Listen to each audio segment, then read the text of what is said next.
parole de ce matin, comme je vous ai annoncé le dimanche passé, que nous serons avec notre bien-aimé Bishop, révérend Néhémie Kabea de Montréal. Il est en ligne avec nous en ce moment, dans le culte bien sûr, pas en ligne juste pour être en ligne, mais dans le culte. Il est là avec nous. Alors je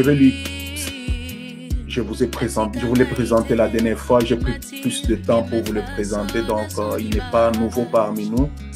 Nous le connaissons, alors il va pouvoir nous partager la parole de Dieu que le Seigneur lui a mis à cœur ce matin pour nous. Alors, Bishop, à vous le micro. Merci. Merci beaucoup, que Dieu nous bénisse. Je ne sais pas si de l'autre côté vous me suivez très bien et que ma voix est claire. Que Dieu soit loué, que Dieu soit loué, que Dieu soit béni.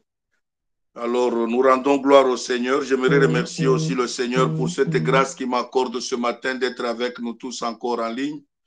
Et saluer aussi l'homme de Dieu, le pasteur Josué, pour cette grâce et ce privilège qu'il m'accorde encore d'être parmi vous ce matin. Nous voulons dire merci à Dieu pour le souffle de vie ainsi que sa bonté et son amour. Encore un dimanche comme celui-ci, nous ne pouvons que le célébrer pour cette grâce qui nous accorde encore d'être vivants, de nous compter parmi les vivants. Le message que le Seigneur a mis sur mon cœur ce matin de partager avec vous est intitulé « Élargis l'espace de ta tente ». Élargis l'espace de ta tente. Le but de ma prédication ce matin, c'est de nous amener, bien-aimés dans le Seigneur, à comprendre la pensée de Dieu. Des fois, nous lisons la Bible sans comprendre qu'est-ce que Dieu attend de nous. Or, c'est à travers ce que Dieu attend de nous que nous avons le miracle dont nous cherchons. Le miracle ne peut pas arriver si nous ne rencontrons pas la pensée de Dieu. Il est appelé à l'homme de faire de tout son mieux, de rencontrer la pensée de Dieu. C'est comme cette femme qui a été guérie du sang qu'elle coulait pendant 12 ans. La Bible dit qu'elle a créé en elle une foi à telle en sorte que personne n'avait jamais fait cet acte que cette femme avait fait. J'ai lu la Bible bien aimée en tout entière, je ne sais pas combien de fois, mais j'ai jamais vu quelqu'un prêcher que si tu as besoin de miracle, va toucher le bord du pan de Jésus. Mais cette femme a créé une foi en elle qui a rencontré la pensée de Dieu pour sa vie. Elle s'est dit, mais si je vais normalement par rapport à ma santé, par rapport à ma situation en Israël, je suis interdit de citer. Alors d'où je trouverai des obstacles qui feront en sorte que des gens peuvent me bloquer par rapport à mon sang qui coule chaque jour, parce que je suis impur. Je ne peux pas toucher Jésus. Mais cette femme est allée au-delà de ce que les hommes pouvaient croire. Elle s'est dit, non, non, laisse-moi me faufiler dans la foule. Parce que dans la foule, là, si je me faufile, si je vais officiellement, personne ne va m'accepter. Parce que quelqu'un peut sortir là pour dire, non, non, nous la connaissons. Cette femme est impure. Elle ne peut pas toucher le Seigneur. Elle va la rendre impure. Mais non, elle est allée par la foule. Du côté des gens où les gens ne la connaissaient pas, elle s'est faufilée dans cette foule et introduit sa main qui a touché le bord du pan de Jésus. Donc, en d'autres termes, elle a élargi l'espace de sa tente pour rencontrer la pensée de Dieu. Bien aimé, il y a des choses auxquelles nous sommes appelés à faire dans la vie. Nous sommes appelés à réaliser pour rencontrer même la pensée de Dieu afin que le miracle que nous cherchons chaque jour se réalise dans notre vie. Et la deuxième des choses que nous devons chercher à comprendre à travers ce texte, à travers cette prédication ce matin, c'est mettre en pratique la parole de Dieu. En ce temps qui court, bien aimé, j'aimerais insister sur cela. Beaucoup de gens sont devenus des auditeurs oublieux.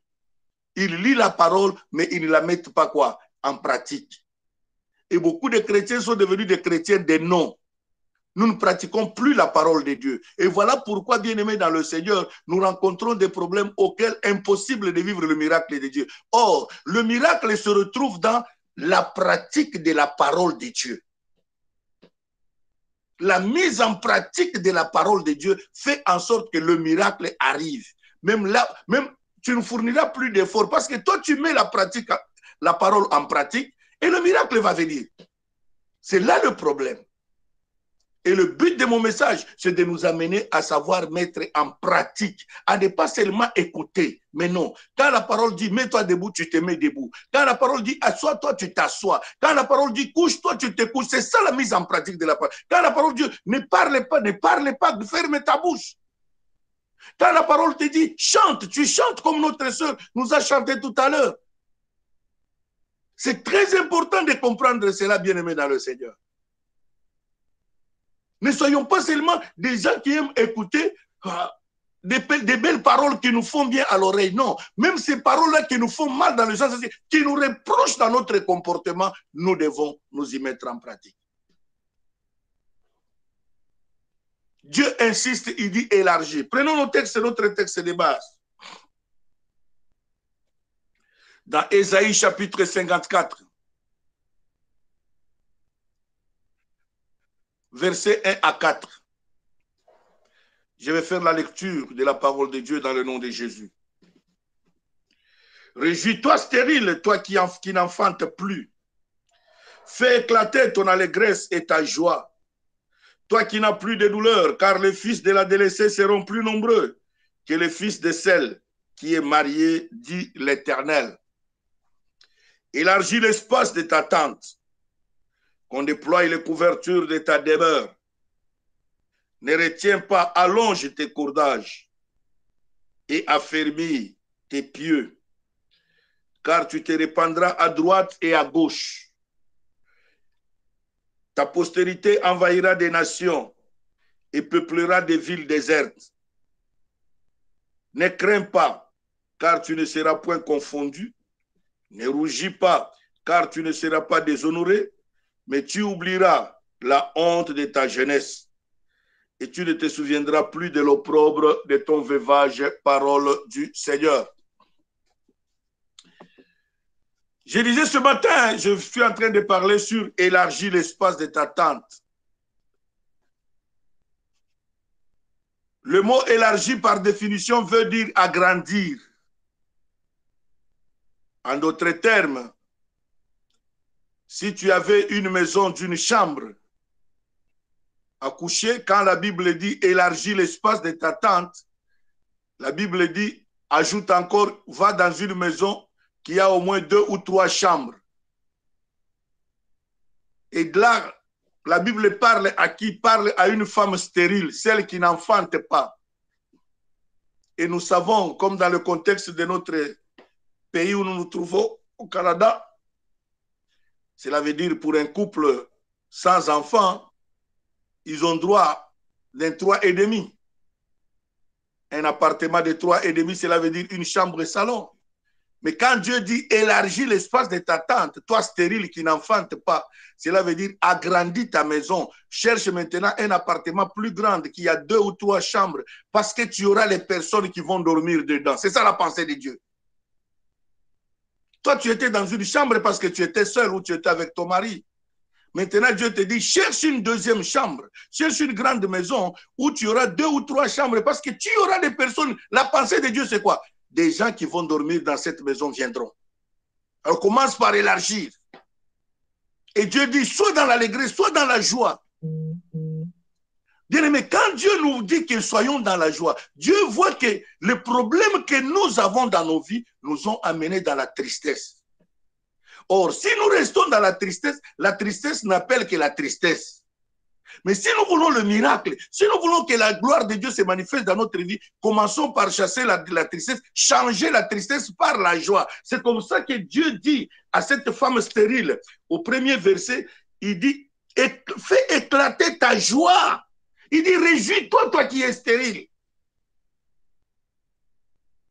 C'est Dieu qui parle par son prophète. Il dit, la stérilité a amené en toi la tristesse. La stérilité a amené en toi le manque de confiance. La stérilité a amené en toi le découragement. La stérilité, je ne sais pas, je m'excuse. Tu crois que Dieu ne te connaît plus. Dieu ne s'occupe plus de toi. Mais non, Dieu te dit à partir de ce matin, commence à te réjouir. Toi qui souffres, commence à te réjouir. Toi qui vois que le ciel te ferme, commence à te réjouir. Commence à te réjouir. Il dit, fais éclater même ta joie. Bien aimé, je suis quelqu'un qui vous parle de ça parce que c'est quelque chose que j'ai vécu moi-même. Humainement parlant, quand nous sommes mariés, mon épouse et moi, nous avons connu la stérilité pendant 2 ans. Et un jour, là où ça a coupé ma joie, c'est quel jour? Il y a l'un de mes amis qui était un fils spirituel pour moi, sa femme avait accouché. Et cet ami nous avait invités chez lui pour aller partager cette joie de la naissance de son enfant. Là, nous sommes à Likassi, j'habitais encore à Likassi, dans ma ville où j'ai grandi. Bref, bien aimé, chemin faisant, bien habillé, dans la joie, dans la rue, en train de partir. Parce que d'ailleurs, c'est moi qui devais faire même la prière là-bas.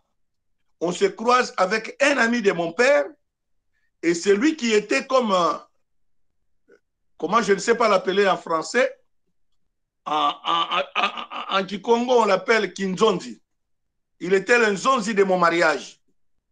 C'est lui qui a parlé avec ma belle famille ce jour-là.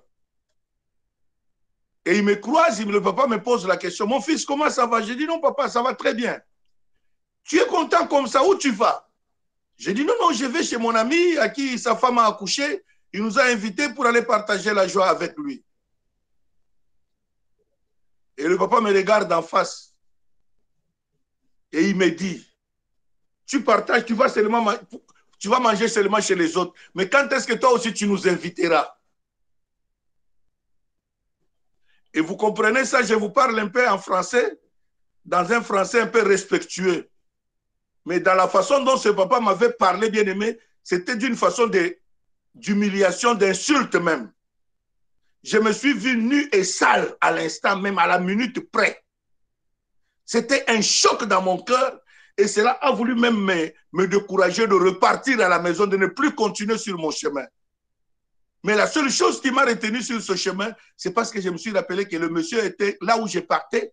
C'était un fils spirituel pour moi. Et il avait dit, c'est moi qui va faire la prière là-bas. D'où je suis parti, mais mon cœur saignait. Pour vous dire que quand on parle de la stérilité, combien une personne qui est stérile peut se sentir quand on lui traite des paroles mauvaises comme ça, qu'on lui dit des choses graves sur lui. Bien aimé, quand Jésus parle, réjouis-toi, il connaît ce que tu subis comme conséquence. Quand la Bible dit que réjouis-toi, il connaît ce que tu es en train de subir maintenant, même pendant que nous parlons. Il connaît comment tu as passé la nuit dans des problèmes. Il connaît comment la semaine s'est terminée dans des problèmes. Voilà pourquoi Dieu insiste et il te dit, réjouis-toi. Et fais éclater ta joie. Parce que ce que Dieu va faire dans ta vie va faire en sorte que tu vas oublier les moments de souffrance que tu es en train de passer. Voilà pourquoi Dieu dit, élargis. Avant de te demander d'élargir, il dit, commence par te réjouir. Église de Dieu, réjouissons-nous ce matin par la grâce de Dieu qui nous a accordé. Laisse-moi nous donner quelques principes qui peuvent nous permettre. Aujourd'hui, nous venons à l'église, bien-aimés, écouter la parole de Dieu. Et cette parole ne produit pas en nous à cause de l'état de notre cœur.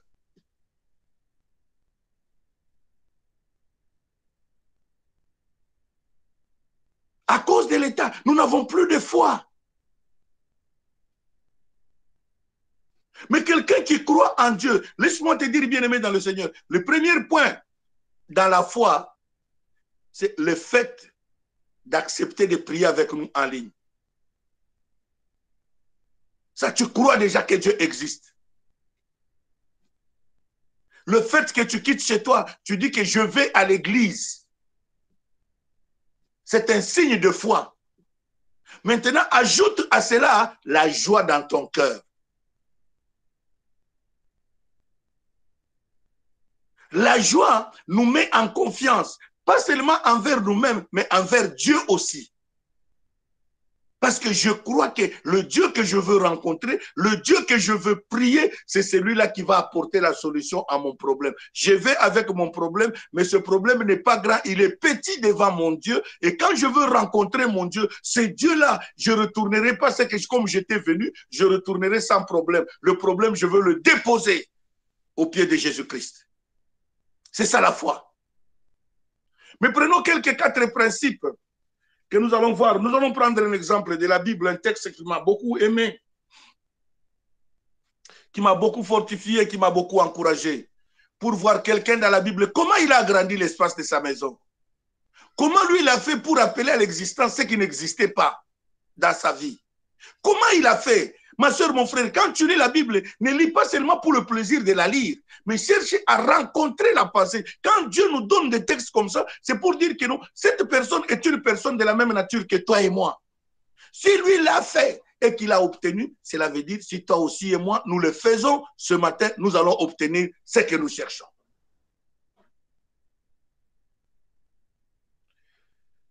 Deuxième livre de Rois, chapitre 4.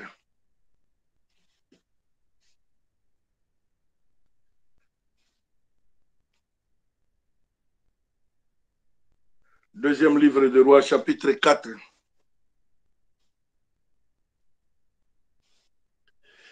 Nous allons lire à partir du 8e verset. De 8 jusqu'à 17. C'est une histoire que beaucoup de gens connaissent. Un jour, Élisée passait à Sunem, il y avait une femme. Il y avait là une femme de distinction qui le pressa d'accepter à manger. Et toutes les fois qu'il passait, il se rendait chez elle pour manger. Elle dit à son mari, voici, je sais que cet homme qui passe toujours chez nous est un saint homme de Dieu.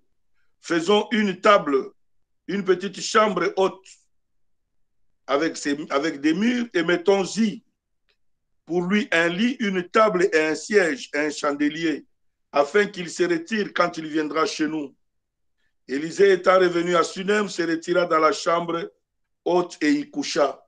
Il dit à Géasi, son serviteur, appelle cette Sunamite. Géasi l'appela, elle se présenta devant lui.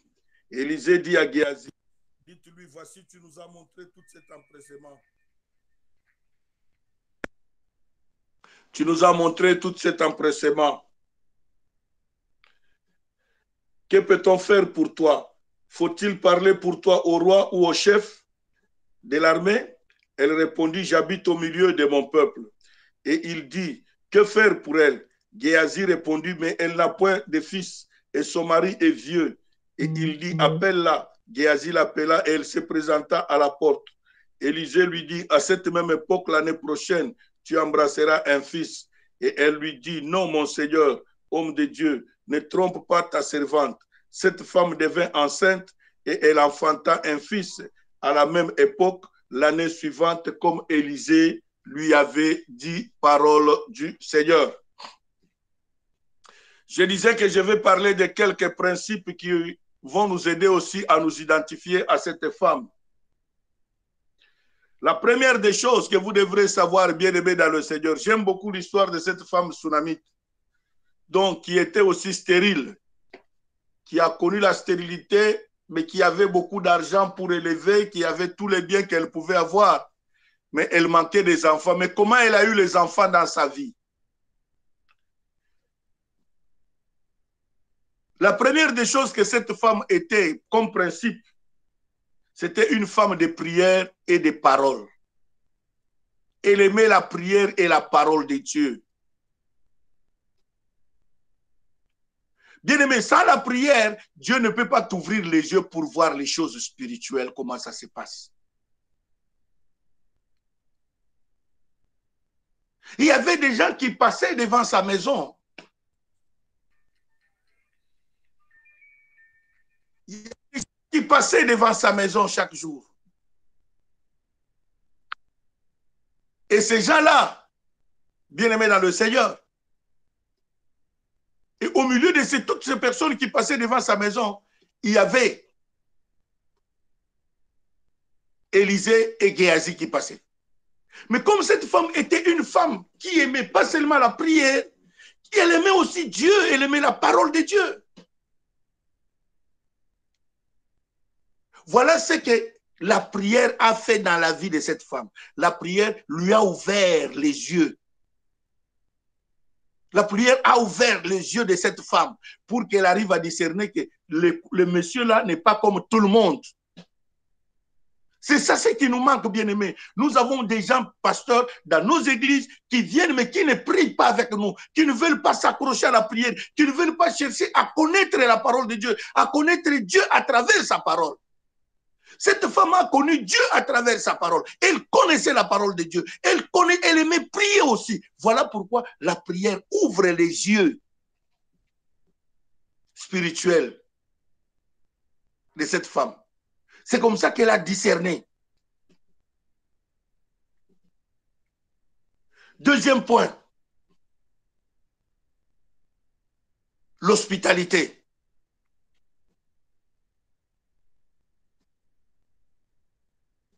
Elle avait besoin de quelque chose dans sa maison. Mais la prière et la parole lui ont ouvert aussi l'intelligence pour lui faire comprendre que si tu n'exerces pas,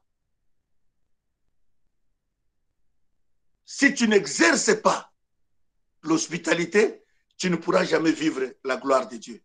C'est comme ça, en hébreu, la Bible déclare, en exerçant l'hospitalité, quelques-uns ont reçu quoi? Les anges sans le savoir. Elle est allée voir son mari, elle a dit à son mari, chérie, s'il te plaît, permets que cet homme qui passe là puisse commencer à manger chez nous. J'ai rencontré un monsieur qui passe chaque fois devant notre maison. Mais ce monsieur-là, ce n'est pas comme tout le monde. Et la Bible déclare, cette femme a commencé à recevoir Élisée chez elle et Géasi pour manger.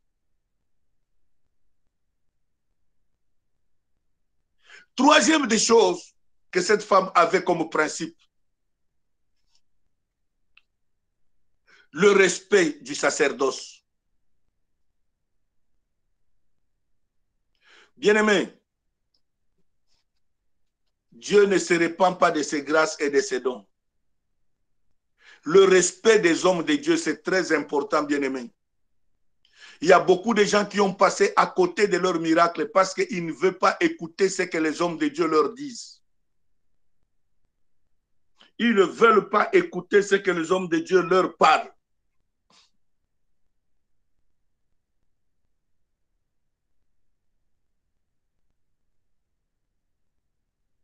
Il y a beaucoup de gens aujourd'hui qui manquent du respect même aux serviteurs de Dieu. Mais cette femme était respectueuse malgré le bien qu'elle pouvait avoir. Malgré la richesse qu'elle avait dans sa maison. Cette femme était respectueuse envers l'homme de Dieu. Vous allez le constater tout à l'heure.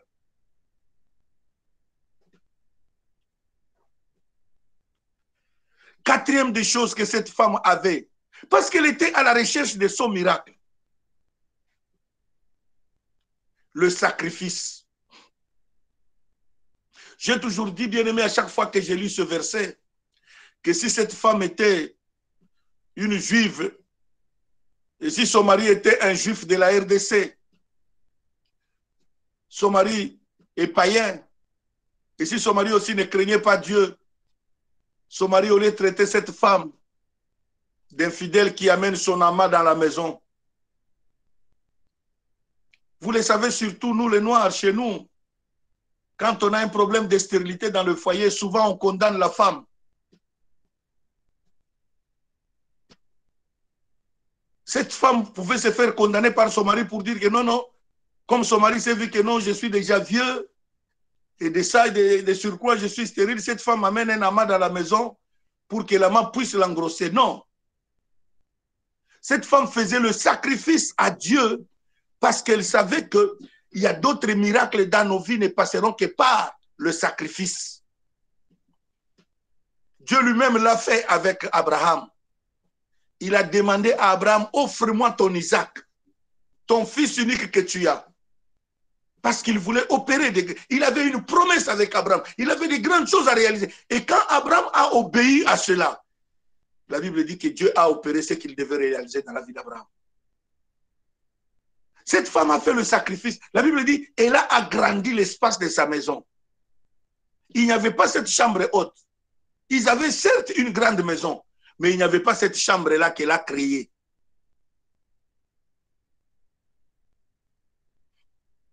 Il n'y avait pas cette chambre-là. C'est un sacrifice de plus qu'ils ont fait. Ils ont dit, comme c'est un seul homme de Dieu, créons une chambre digne d'un homme de Dieu.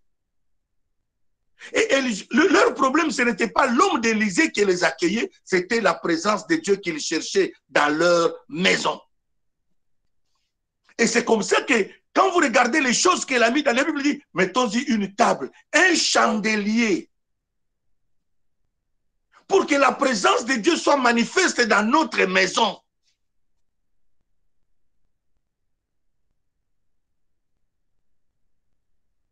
Aujourd'hui, avec les cultes en ligne, je le dirais, je suis un pasteur, moi-même je le vis.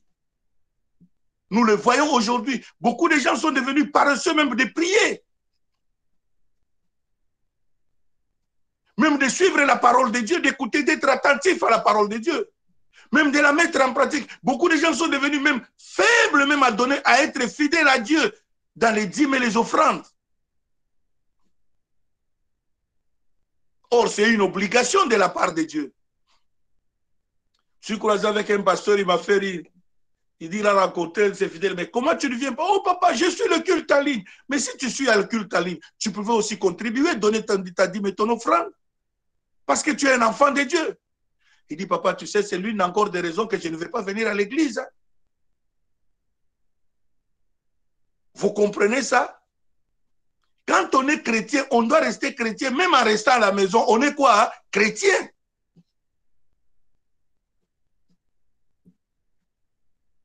Cette femme a fait des sacrifices, des offrandes qu'elle a fait pour aménager cette maison là où Dieu devait résider. Bien-aimés, ce matin, j'aimerais aussi vous encourager à déranger votre pasteur pour que vous trouviez un local, vous revenez dans le local pour que vous ayez la communion fraternelle dans la présence de Dieu. C'est très important. Nous le faisons à Montréal. Et depuis que nous avons repris le culte à Montréal, bien-aimé, j'ai vu des gens commencer à s'épanouir, à se développer parce qu'ils ont dit, papa, ça me manquait beaucoup, cette communion fraternelle. De prier avec mes frères, avec mes soeurs ensemble, comme la Bible nous recommande, venir dans la maison de Dieu. Il dit, je suivais le culte à la maison, c'est bon. Mais des fois, j'étais dans la distraction parce que pendant que je suis là, les enfants venaient. Pendant que je suis là, quelqu'un peut téléphoner, je peux arrêter le culte, je vais d'abord suivre. Par là, non. Ici, je suis concentré dans la présence. C'est très important, bien-aimé dans le Seigneur. C'est très important. Et c'est possible, vous pouvez trouver une salle pour revenir dans cette salle pour adorer le Seigneur. Ensemble. Et vous allez constater qu'il y a une atmosphère différente quand on prie chez soi à la maison et quand on est en communauté. C'est pas pour rien la Bible dit, n'abandonnons pas nos assemblées. Mais revenons là-bas, cette femme a sacrifié.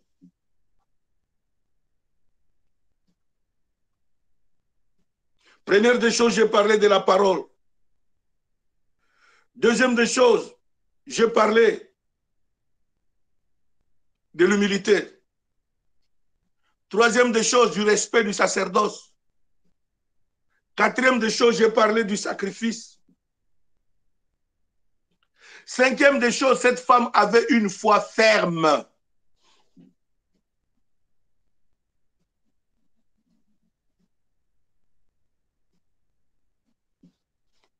Regardez le respect quand je parle du respect. La Bible dit, Élisée passait chez elle chaque jour manger. Élisée n'avait jamais parlé. Mais quand je vous ai dit que cette femme connaissait la parole de Dieu, parce qu'elle savait que quand tu donnes un don, quand tu fais un don à Dieu, l'homme de Dieu qui est en présence de Dieu, qui reçoit cette offrande-là, doit ouvrir la bouche et parler sur toi. Il doit déclarer les bénédictions sur toi. Élisée mangeait sans parler. Cette femme a dit non, ça ne doit pas s'arrêter ici. C'est comme ça qu'elle a dit à son mari, non, non, non. Ce monsieur qui passe chez nous est un saint homme de Dieu. Regardez le respect. C'est qui? C'est un saint homme de Dieu. Or, dans nos milieux aujourd'hui, qu'est-ce qui nous bloque? Dès que tu fais un petit don, même au pasteur, il y a beaucoup de gens qui commencent à manquer du respect au pasteur. Bien-aimé, laisse-moi nous le dire. Tu peux faire un don à ton frère ou à un pasteur ou à un homme de Dieu. Ce n'est pas pour autant que tu dois lui manquer du respect à cause de ce don-là. Il n'est pas ton ami, il reste l'homme de Dieu, il reste le roi de l'Éternel. La grâce est sur lui. Il peut être dans les difficultés, c'est vrai que tu l'as sauvé des difficultés, mais ce n'est pas pour autant que tu dois lui manquer du respect. J'ai toujours donné ce témoignage, je me rappelle une fois, j'étais encore au pays. Je suis allé à Pointe-Noire au Congo-Brazza, il y a un monsieur qui nous a manqué du respect, un ami et moi. Il nous a traité des jeunes là, qu'est-ce qu'ils vont me faire voir? Est-ce que c'est eux seuls qui connaissent Dieu? Et ce monsieur a connu le blocage dans sa vie. Ses affaires étaient bloquées. Et nous sommes repartis encore à Pointe-Noire. Le responsable de là-bas nous a vus. Il est venu nous voir, il dit, bien-aimé, homme de Dieu, ne partez pas comme ça. Je vais vous amener chez mon ami, vous priez pour lui. Nous avons dit, pourquoi? C'est lui qui devrait venir nous voir, ce n'est pas à nous de nous déplacer comme ça. Il dit, je sais, mon ami est très orgueilleux. Moi, Dieu m'a parlé que la pauvreté qu'il est en train de connaître, ça risque de l'amener à la mort. C'est parce qu'il avait parlé mal contre vous. Et il doit se repentir. Et une fois de plus, mon ami qui était avec moi, le pasteur Josué, a dit, écoute, en plus, il a parlé mal contre nous, ce n'est pas à nous d'aller vers lui, c'est lui de venir vers nous. Il dit, non, non, non, non, s'il vous plaît, je connais. S'il vous plaît, acceptez seulement qu'on aille chez lui. Moi, je vais les... Nous sommes allés, bien-aimés, écoutez ce qui est grave. Son ami lui a dit, je t'avais parlé, que Dieu m'a parlé, que ce que tu es en train de subir, c'est à cause du manque de respect envers ces deux personnes. Ne regarde pas leur âge. Toi, tu peux être âgé, mais spirituellement, ce sont tes pères. Mais tu leur dois du respect. Tu ne peux pas parler mal contre eux. Bien-aimé, écoutez le miracle de Dieu.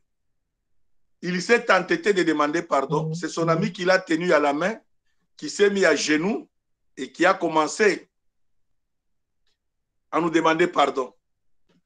Et mon ami qui était parti avec moi a refusé même de prier. Il dit non, comme lui n'a pas ouvert sa bouche pour nous demander pardon, moi je ne prie pas. Moi j'ai prié, j'ai fait une petite prière de, je dirais de quelques secondes, pas même pas une minute.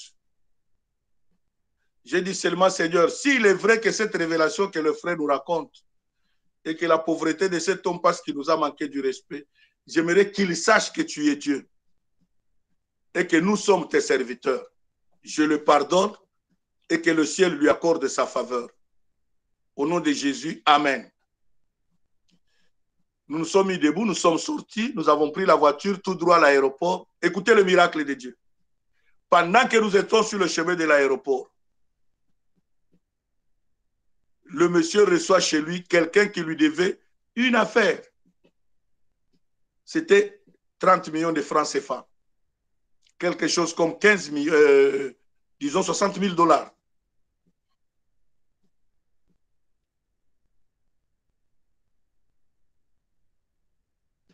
Il reçoit le monsieur pendant que nous nous embarquons dans l'avion. Et pendant que nous décollons de Pointe-Noire pour Brazza, il reçoit un deuxième qui lui doit une affaire de 20 millions encore, quelqu'un qui lui devait. Le même jour. Et sur place, c'est là qu'il a vu les choses graves. Il a appelé son ami qui nous avait accompagnés à l'aéroport. C'est lui qui avait vu cette révélation. Il dit, mon ami, que Dieu te bénisse. Tu ne sais pas ce que tu viens de faire. Tu viens de me sauver la vie. Cours vite vers chez moi. Ne va pas chez toi. Reviens chez moi tout de suite.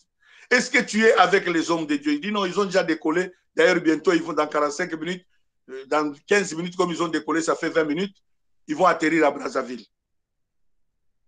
Bien-aimé, dès que nous atterrissons à Brazza, c'est l'homme monsieur qui nous appelle, il dit, homme de Dieu, je vous avais dit, votre Dieu est fidèle. Bien-aimé, quand vous manquez du respect aux hommes de Dieu, vous ne savez pas ce que vous bloquez dans votre vie. Ils nous ont appelés avec le monsieur, arrivé à Brazzaville, ils nous ont appelés. Oh, homme de Dieu, vous êtes tous, est-ce que vous pouvez revenir? J'ai dit, on ne revient jamais. Oh non, non, non, non, je ne voulais pas. Il dit, oh, homme de Dieu, pardonnez. Il commence à demander pardon. Nous t'avons déjà pardonné. Non, voilà ce que votre Dieu vient de faire. Il a commencé à donner le témoignage après. Est-ce que vous pouvez revenir? J'ai besoin de vous donner ma dîme. Non, non, prends cette dîme, va mettre dans le panier de l'église. Parce que tu nous avais manqué du respect à cause de ta situation. Et Dieu t'a montré que nous sommes ses serviteurs. Voilà pourquoi il a exaucé nos prières, même pas 24 heures. Le même jour, tu as vécu le miracle de Dieu. Bien-aimé, c'est très important de comprendre cela. Cette femme avait le respect. C'est comme ça que même quand Élisée a dit, à cette même époque, tu embrasseras quoi? Un enfant. La Bible dit, cette femme s'est jetée aux pieds d'Élisée. Elle a dit, non, mon Seigneur, ne trompe pas ta servante. Dans un état d'humilité. Elle n'a pas dit que non, non, non, non, non. Ce monsieur, c'est quoi? Il rêve ou quoi? Il ne sait pas que moi, je suis stérile, mon épouse et moi. Mais non, dans un état de respect. C'est comme ça que la Bible dit, elle a appelé Élisée, non, mon Seigneur. C'est avec respect qu'elle parlait à Élisée. Ce n'est pas parce qu'elle avait reçu Élisée chez elle qu'elle a manqué du respect. Mais quand Élisée lui a dit, à cette même époque, elle a cru. Parce qu'elle connaissait la parole de Dieu. Élisée a dit, je ne dis pas que tu vas accoucher, mais je dis que tu embrasseras. Tu auras un enfant dans tes bras. Et la Bible dit, l'année prochaine. Et la Bible ne dit pas que, comme Dieu avait dit à Élisée, non, comme Élisée avait déclaré. Alléluia. Est-ce que vous voyez la grâce que Dieu met dans ses serviteurs? Des fois, ton pasteur peut te dire quelque chose. Des fois, vous refusez. Mais écoute ce que ton pasteur te dit, ma soeur, mon frère. Et quand Dieu dit, obéis. Et la Bible dit, l'année qui a suivi, cette femme a eu un enfant. Et à cause de ce miracle, regardez maintenant quand je parle de la foi ferme. La Bible dit, Élisée est parti de cette maison. Cette femme, elle recevait des visiteurs. Mais cette chambre-là, personne n'entrait. Parce que c'était la chambre de qui? D'Élisée. Et la Bible dit, l'enfant a grandi. Un jour, l'enfant est tombé malade. Et l'enfant est décédé dans les bras de sa mère plutôt. Sa mère est allée la déposer dans la même chambre où elle est. Elle croyait au Dieu d'Élisée. Elle va déposer l'enfant là-bas. Elle sort. Elle va voir son mari. Son mari lui pose, comment va l'enfant? L'enfant mort. Elle dit à l'enfant, l'enfant va très bien. Donne-moi seulement les gens et les chevaux, je vais aller voir l'homme de Dieu. Il dit, mais pourquoi? Il dit, non, je vais aller le voir l'homme de Dieu. On lui pose, comment va l'enfant? L'enfant va très bien. Quelqu'un qui vient de perdre quoi? En d'autres termes, ma soeur, mon frère, ne confesse jamais négativement pour ta vie. Même si ça ne marche pas aujourd'hui, crois que demain, ça va marcher. Même si ça ne marche pas aujourd'hui, crois que demain, le Dieu que tu pries là, le Dieu des cités évangéliques, c'est un Dieu puissant. Le Dieu du pasteur Josué, c'est un Dieu puissant. Il ne ment jamais. Il va finir par exaucer ta prière. Il faut être ferme dans ta foi. Quelle que soit la longueur de la nuit, le soleil finira par apparaître. Quand Dieu promet, bien-aimé, il n'est pas un homme pour mentir. Il va le réaliser. Il y a des rêves que tu as fait dans ta vie. Crois que Dieu qui s'est révélé à toi, les prophéties qu'on a données sur toi, ma soeur, mon frère, crois que Dieu finira par le réaliser. Vous savez, moi, quand on avait prophétisé sur moi, j'étais encore païen. Il y a de cela 36 ans aujourd'hui. Bien aimé, je ne croyais jamais. J'ai dit à cet ami, j'ai dit, tu rêves. Si quitter Likasi pour aller à Lubumbashi, c'est un luxe pour moi. Comment tu me dis que Dieu, si je servais Dieu avec la voix que j'ai, Dieu m'amènera aux extrémités de la terre. Si seulement monter dans les bus de Likasi, Lubumbashi, c'était quoi? Un luxe. Or, ce bus-là coûtait, c'est quelque chose comme 5 ou 3 dollars. Hein? Si ce transport-là de Likasi, j'attendais plutôt nos bus gratuits de la Gégamine pour voyager, aller en vacances à Lubumbashi. Mais quand il a prophétisé, bien aimé, je ne croyais pas. Mais aujourd'hui, où suis-je? Pour vous dire que quand Dieu parle, il finit par le réaliser. Et c'est la raison pour laquelle cette année, je vais à Colosie. J'ai une croisade dans l'église de cet homme-là qui avait prophétisé pour moi. Je vais chez lui dans son église. Il a une petite église, c'est une bicoque, bien aimé. Mais je vais là-bas faire une grande croisade d'évangélisation avec lui. Pourquoi? C'est mon offrande d'action de grâce que je vais donner là-bas. Parce qu'il avait prophétisé pour moi. Il y a 36 ans qu'il avait prophétisé pour moi. Et moi, j'ai sillonné le monde entier, bien-aimé, à cause du nom de Jésus. Même mon père ne pouvait jamais me... Le jour que j'ai dit à mon père que non, papa, je vais voyager pour Kinshasa, mon père me regarde et me dit, toi, tu rêves ou quoi? Même ton pasteur, à cette époque, je n'étais même pas prédicateur. Hein? Non, j'étais déjà un simple prédicateur seulement des petites cellules, pas à l'église. À l'église, je n'avais jamais prêché. Je prêchais seulement dans ma cellule où j'étais chef de quartier, chef de cellule. Un petit prédicateur. Je venais à peine de commencer un diacre à l'église. Mon père me dit, même ton pasteur n'a jamais allé à Kinshasa. Comment toi tu vas à la Kinshasa? J'ai dit, Dieu vient de dire que je dois aller à Kinshasa. Et le jour que le billet est arrivé, je suis allé voir mon père, j'ai dit, voici mon billet, je vais à Lubumbashi, je prends mon avion, je vais à Kinshasa. Papa a dit, enfin, je crois que ton Dieu est Dieu. C'est pour vous dire que, bien aimé, quand Dieu promet, il réalise. Qu'est-ce que Dieu t'a promis? Cette femme, comme elle croyait au Dieu d'Élysée, elle a mis son fils qui était décédé dans le lit où Élysée dormait. Elle est allée voir Élysée, elle a amené Élysée et Élysée a ressuscité l'enfant. La Bible dit, élargis l'espace de ta tente. Cité évangélique, élargissez votre église. Élargissez votre église. Dieu veut vous voir grandir. Dieu veut vous voir grandir. Cherchez un local, cité évangélique. Cherchez un local. Et Dieu va se glorifier dans vos vies. Vous allez voir la gloire de Dieu dans vos maisons. Il y a d'autres miracles qui attendent que le jour que vous allez retourner dans le local. Dieu agit aussi même en ligne quand nous prions. Mais c'est autrement quand nous sommes encore en communauté, quand nous prions ensemble dans un local. Vous allez voir les merveilles de Dieu. 5 choses ce matin. La parole et la prière. L'hospitalité, le respect du sacerdoce, le sacrifice et une foi ferme. Que Dieu bénisse sa parole.